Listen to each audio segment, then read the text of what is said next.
What prompted the U.S. government to reach out to psychics in order to collect intelligence?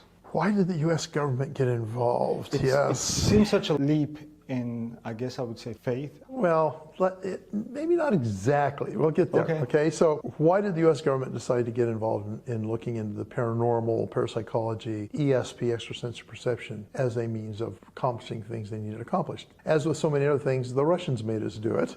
Okay.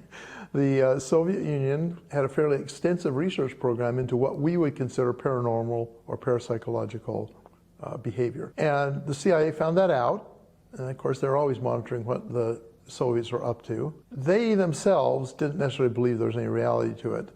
But if the Russians were spending hundreds of millions of dollars, literally hundreds of millions of dollars on this, I mean, we get criticized for having spent $20+ million over 23 years. The CIA decided we better find out why, because the Russians didn't spend that kind of money on anything unless they thought there might be some benefit to it. And so that's what motivated the U.S. government to start looking into this. I frankly don't know a lot about how the Russians did it. I'm not sure anybody does. There are some folks on the U.S. side now who have had some interaction with the Russians. Ed May is one that comes to mind. He was the director of the SRI program after 1985 when the founder, Hal Puthoff, left.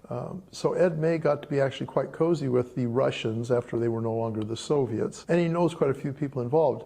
He really hasn't revealed anything that he may or may not have learned from the Russians about how they did it, at least that I've been able to find. Maybe they didn't even tell him. Or maybe Nose just hadn't got around to publishing it. I don't know. But it's very hard to tell how they did it. It's just that apparently they had some success with it.